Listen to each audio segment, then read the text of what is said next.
Hey guys, this is Patricia Elizee from the Elizee Law Firm. We're an immigration firm, and we help immigrants from all over the U.S. and the world with their immigration issues and questions. So today we're talking about, is it possible for you to fast-track naturalization to becoming a U.S. citizen yourself if you're married to a U.S. citizen? So we're really focused on love and citizenship. What a combo, right? So we get a lot of questions at the firm. For example, if I'm married to a U.S. citizen, do I qualify to automatically become a citizen? If I'm married to a U.S. citizen, is it easier for me to get my own citizenship in the United States? Is the process faster? Is it shorter? How does it work exactly? Well, the short answer is yes, it is faster, right? It is faster for you to become a U.S. citizen if you're married to a U.S. citizen yourself. However, it doesn't happen automatically. First, you have to go through the green card process. So let's break it down. The first step is for your U.S. citizen spouse, after you're legally married, for U.S. citizen spouse to file a I-130 petition, a petition for alien relative on your behalf.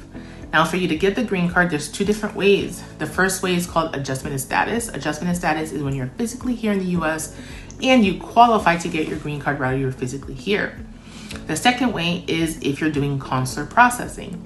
Consular processing is for those who don't qualify to get their green card physically here, or for those who are already abroad. That's where you go to the consulate or U.S. embassy abroad. You go through the entire process. You go in person at the U.S. consulate for your interview. They put a visa on your passport showing you've pre-qualified for the green card, and you enter the United States and the green card is physically mailed to you, right? So something really interesting to note, a green card application process is very document heavy. It's not enough for you to show that your spouse is a U.S. citizen and that you're legally married. You also have to document your relationship. You have to show through extensive documentation that you and your spouse have a bona fide marriage, meaning that the marriage was entered into in good faith and wasn't entered into only for the purposes of the immigration benefits. If you're married for under than 2 years, once the green card is issued, then you'll be issued a conditional green card. That conditional green card will be valid for 2 years. 90 days prior to the expiration of your conditional green card, then you have the obligation to file an I-751 to get your permanent 10-year green card. Now, regardless of the I-751 process, you will qualify to file for your citizenship and apply for citizenship at the 3-year anniversary mark of you initially becoming a green card holder. So when you first got your green card, right, you want to look at that date. Even if your I-751 is still pending, you will qualify to file for citizenship. And when you file the N-400, there's two different ways of doing that. You can file online, which we highly recommend because it is extremely convenient, and also the filing fees are a little bit less, or you can file a paper-based application. When you file your N-400, if you're gonna qualify after 3 years because you're married to a U.S. citizen, not only do you wanna provide the supporting documents for the N-400, but you also wanna put together an updated bona fides package showing that your marriage is still valid, that you're still married to the U.S. citizen who gave you the green card, that it still continues to be a great relationship, that is still bona fide.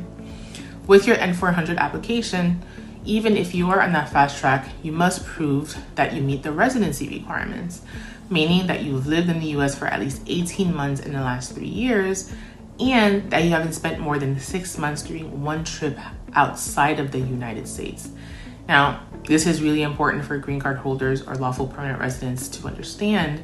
For you to qualify for citizenship, you want to make sure that you don't violate the terms of you becoming a lawful permanent resident, meaning that you show you're permanently residing in the U.S. and that you haven't given up your residency by spending too much time abroad, right? This is really important. A lot of folks who like to travel have a hard time with this concept, but it's really important that you verify that with an immigration attorney before you go ahead and file for citizenship. So what does the citizenship process look like? Once you're eligible for citizenship, you must file the N-400, like we spoke about. You will attend, if necessary, a biometrics appointment. USCIS may find that it's not necessary because they already have updated fingerprints for you on file. If that's the case, they'll waive it. You'll have an in-person appointment where you and your spouse will present, and you will be giving a test on US civics as well as the English test. The U.S. immigration officer will also confirm that your marriage continues to be valid, and it will confirm your green card history, right?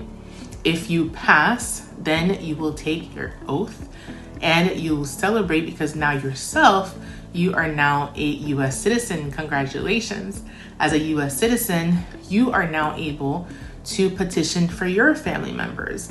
As a citizen, you're able to petition for your parents that you were not able to do so as a green card holder, and you're also able to petition for your siblings.